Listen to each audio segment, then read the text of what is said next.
and welcome to the Lizzie Show.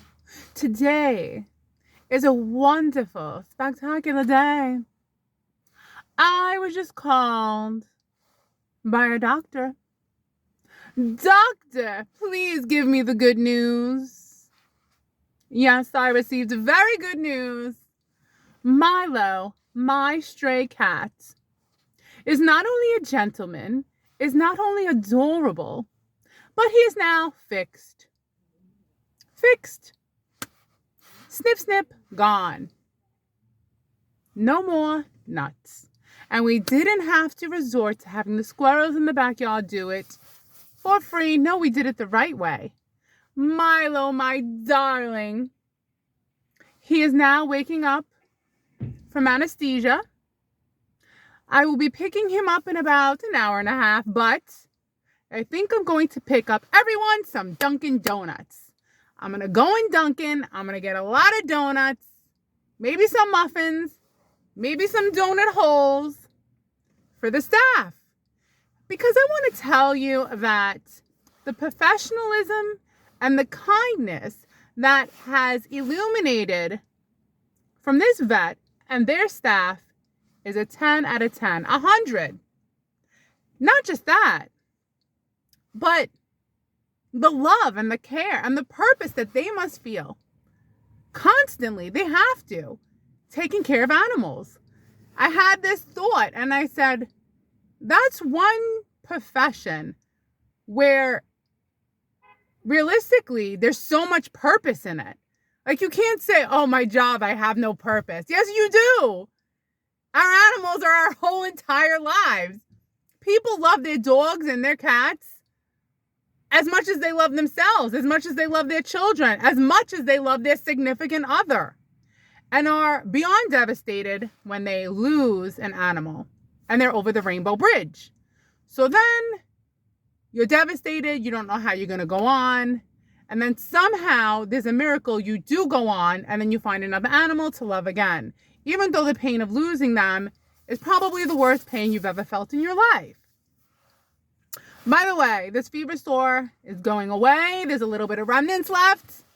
Abreva works. Abreva works. But today was a wonderful day. Dropped Milo off at 8 a.m. And all my patients at the hospital were spectacular.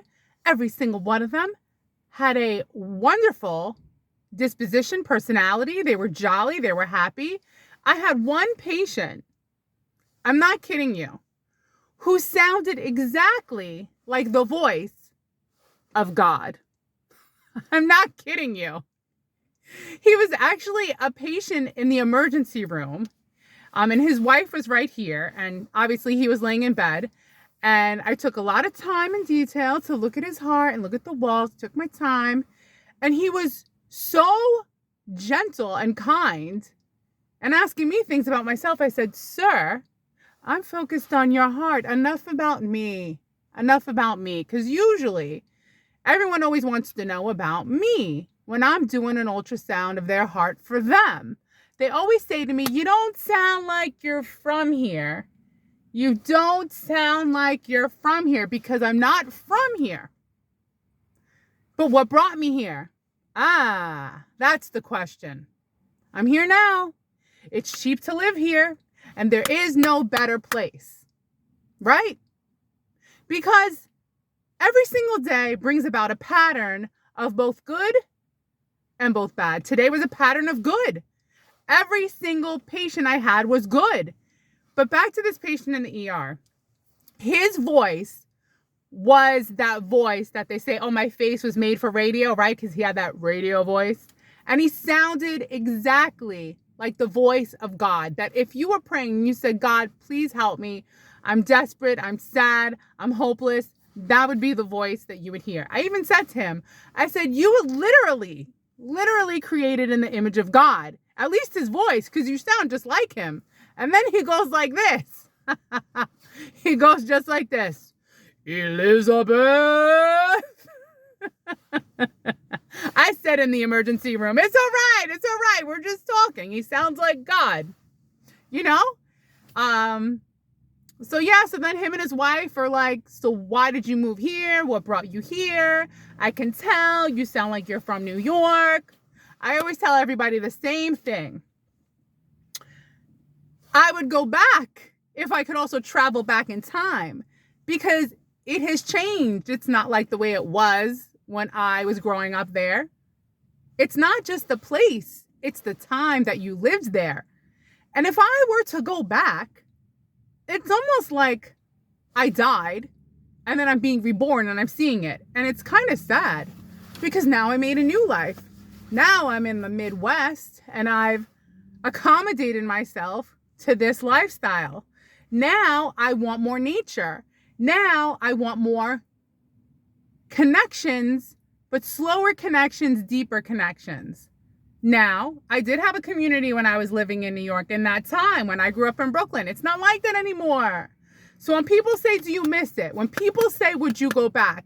When people say, did I already say this? Yeah, I'm repeating myself. Yes, I miss the way it used to be. If it never changed, then I would have never wanted to leave. But everybody moved, everybody left. Everybody moved, everybody left. Nobody lives there anymore. You know, it all started with one friend off the block moving to Long Island. Then it started with another friend moving off the block, moving to Jersey.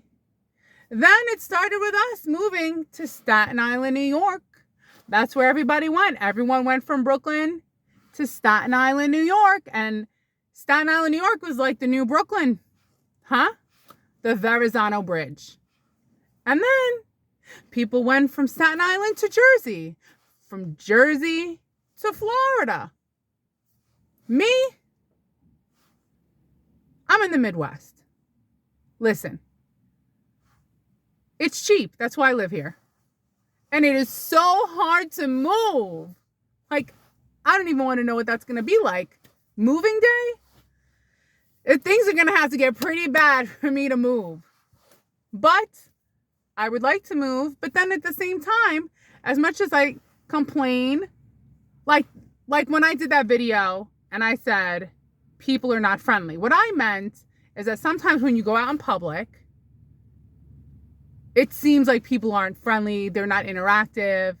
But I didn't say it's like that at work. It's different at work. At work, everyone's nice to me. And it's not because I'm doing anything for them. They're really nice people. I mean, they're nice 80-year-olds. Like I had an 80-year-old who was super sweet today. Someone else born. It's always funny because when I look at the date of birth, I'm always like, oh, that's around my mom's date of birth. You know, it's around my mom's generation, you know, nice people, good people. And then you get into the 80s, still good people, nice people. Sometimes it's a generational thing, just appreciative. And then you have your days where people are grumpy. But then maybe I'm grumpy too, and maybe they're projecting the way I feel. No, I have to say that I find it very interesting that everything moves in life during the day in a pattern. Things follow a pattern. Like all day, it'll be the same type of patient, the same type of thing all day. Like today, it was all easy. Everyone was nice. It was all good energy. I was feeling good about Milo getting fixed because, you know, I want him to be happy and healthy, right? The doctor asked me if I wanted to put a chip in him. And I was like, one thing at a time. Milo's not going anywhere. I don't know about putting a chip. How do you feel about putting a chip in them? Also, I never knew there was so much. I've gotten a cat fixed before. I had a cat 18 years. For 18 years I had him, and I remember just getting him fixed in Florida and just taking him home, and that was it. Now it's like got to give him medication. They have to recover. Or maybe I'm just forgetting. But anyway, let's just get back to one of the most rewarding jobs there is, and that's being a veterinarian. I mean, if you take care of animals, if you're a vet tech, a veterinarian, you're helping, you're answering the phones, anyone. I mean, God bless you, because what you're doing is such a service to humanity. Because humans, we need and we love our dear companions, our friends, our family. our pets, even though we shouldn't call them pets, but we call them pets. So the doctor called me, very, very professional, very nice, very professional. The nice and the professional are done in such a way that he could write a course on how to be nice and professional at the same time. Now, this doctor is busy. Talk to me quick. I said, is there anything that I can get you guys? He said, no, that is not necessary. I said, I know it's not necessary, but you know what? You deserve it. So I told you I'm at Dunkin'. I will fill that box up with donuts and some holes and some rolls. Yeah. This is much better sitting here talking than while driving. I noticed driving and talking, it doesn't work because, I can't move my hands and I might get hit by a truck because I'm talking so much. I don't fully stop at the stop sign and then boom, I'm gone. No video, no me. And then no one's picking up Milo. That's a tragedy, right? So if you're having a bad day and you're feeling low vibrations, don't worry. It's not going to stay that way. Go on a nice walk, eat something healthy, get a good night's sleep, wake up tomorrow, you'll feel a little bit better. And then do the same thing, and then the next day you'll feel a little bit better. And do something for someone else or a pet, and you will feel a little bit better. Because the essence of happiness is having some purpose in helping others or animals. It's ironic. It's not helping yourself. It's helping others is what helps yourself. Within the suffering, your suffering, you learn to be empathetic to other people's suffering. How are you going to know to feel bad for others unless you feel bad? And last week, it was a rough week. Rough. Don't feel sorry for me. I don't do these. I don't talk. Please never, ever feel sorry for me. It is part of being organically human. If you are an organic human, you will have days where you're tired, exhausted, and you might just put your head in your hands and just start crying and weeping. And just say, because we're feeling entities. We feel. And for me personally, I will tell you that besides the worst thing you could experience is physical pain. Nobody wants to be in pain, right? Your back hurts, your knee hurts, your tooth hurts. Nobody wants that. But besides that, that's awful. But in my experience, what I could tell you personally, and you could agree that maybe you go through this too, I would say, I don't know about men because I'm not a man, but I would say women, especially women, when we are tired and exhausted, we get low. I don't know how men are when they're tired and exhausted, but with women, we can just break. I can just break. And the thing is, all I am is energy. So when I have energy, I can give. And I feel like nothing can get to me. I'm on this high vibration. When I'm tired, I feel like it's so hard to fight against exhaustion and burnout, even though I know intellectually that it's a temporary feeling and it'll go away. When I'm in it and I'm tired and I'm exhausted, I feel like I can't get out of that feeling until I do eventually get out of that feeling, until I do get the rest I need, or my body is balanced hormonally like it needs to be for whatever reason it is or isn't. I mean, you think I'm getting blood work every time I feel tired? No, I mean, you're still getting up. It's Monday, it's Tuesday, it's Wednesday, and then sometimes work is really busy. So you got really busy work combined with your exhaustion and your tiredness, and you still got to keep going. It's not like mom could call you in sick. No. You're an adult now. You got to go to work. And I could still do my job, but maybe I'm not doing it as happy-go-lucky and jovial as I am on a day where all of a sudden my stock market is up of positive emotions and feeling good. I can't help it. And it's okay if you can't help it either. You are, again, an organic, say it with me, an organic, natural human being with trillions of cells getting together, doing different things every day.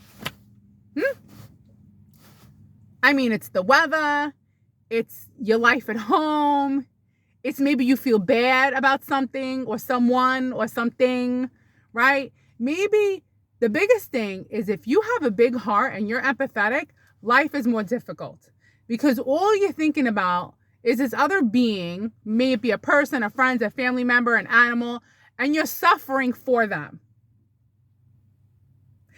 And when you feel that deeply, you can't turn it off. And I think a lot of people, if they're so desperate because they're hurting so bad and they're sad, they're hurting, they feel so much for like their pain, whether it be grief or suffering for others, they're given medication to dull their emotions and feel nothing.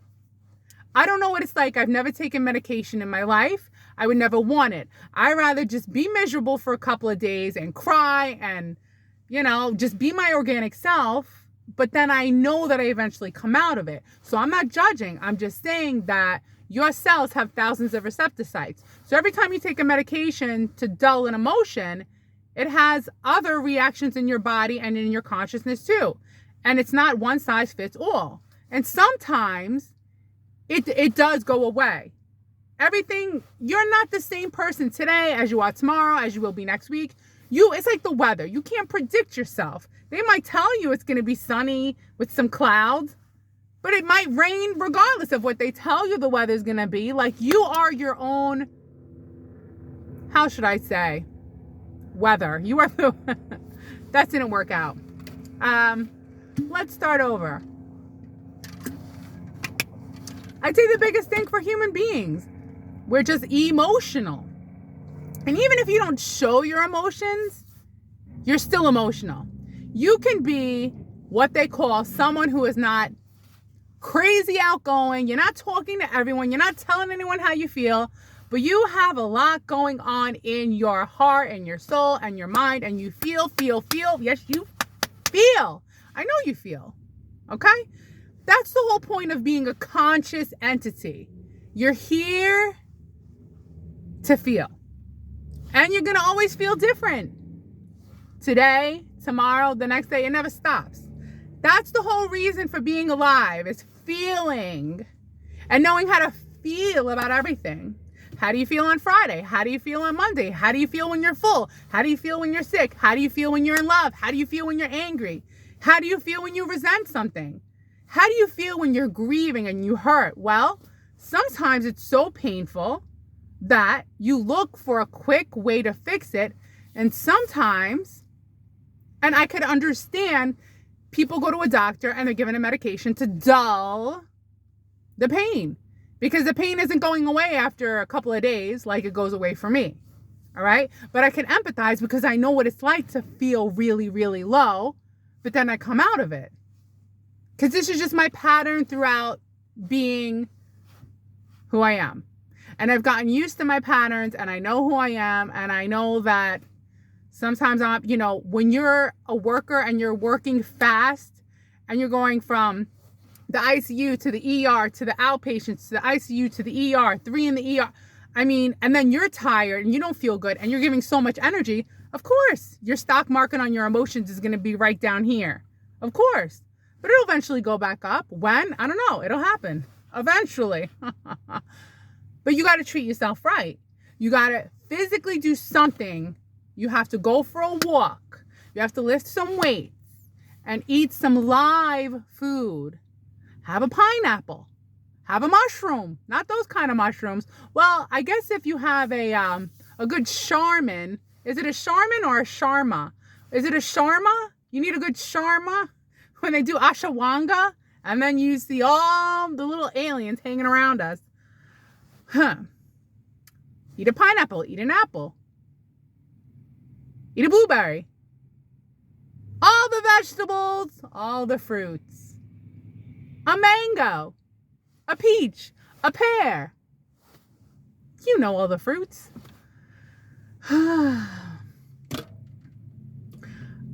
You know what? I'm just really interested in how crazy it is that we're such emotional people. Sometimes I look at people and I'm like, do they feel? Do they think? Are they thinking anything? But that's me being judgmental. Just because I see no look on someone's face, I shouldn't be judging and thinking that they're just, what do you call them? Non-player characters. What do they call them? NPCs? Like NPCs. Like they're a non-player characters. I'm like, are these people real? Because I'm trying to make conversation with them and I get this. You know what I mean? Sometimes I get nothing from people, but I shouldn't judge. You see, I'm not perfect.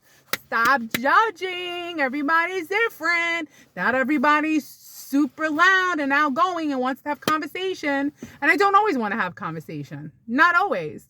Not on the days where I'm tired, burnt out, and want to get my job done and go home and pass out. But I didn't pass out. I think I walked on my treadmill for about an hour. Yeah. And then I get plantar fasciitis. That's always good. It's worth it, though. All right, well, that's the end of this video. So how are you feeling today? How do you think you'll be feeling tomorrow? Are you looking forward to the feelings on a day that you have set aside where something grand is going to happen? That's why people go on vacations. So they are feeling for a time that doesn't even exist yet. I'm going to go get some donuts now. Do you want me to get a donut for you? All right, I feel good. I hope you feel good too. I think a lot of people watching here feel good, right? I think so. A lot of deep intellectual back and forth. All right, I'm going to go get some donuts and I'm going to pick up Milo. It's going to be great. You all have a fantastic day, night, and evening. And wait a minute, before I go, I'm going to say one more thing. I think I'm going to start doing videos where I focus on different countries, like, for example, Russia or Taiwan or Pakistan or Argentina, and really dive deep and say, what's the history of these countries? Where do they come from? Why do they do what they do? What's the history? Because as an American, I'm going to be honest with you, and you other Americans, you could agree or not, we only know, and even about our own country, that much about our own country. But when I meet people from other countries and they come here, I'm like blown away. And I have to like automatically look at a map and go, oh, that's where you are. Oh, you're by Greece. Oh, you're a little bit close to Italy. Oh, you're next to, whatever. You know what I'm saying? Like I know nothing. So I think to create some value, and I find it interesting, I'd like to dive deep into, different countries and know, more about them to know more about myself. All right, so that's what I plan on doing, because I can't always come on here and talk about feelings. All right. So if you're still here, you mentioned a country that you would like me to talk about, and I'm going to dive deep into it. I was thinking Russia. Why not? Be friends. I like Russia. And the Russian people, they like me. I had a best friend from Staten Island, New York, Lena. Best friends, Russian. Yeah. All right. We'll talk soon. Goodbye. Donuts. Donut holes.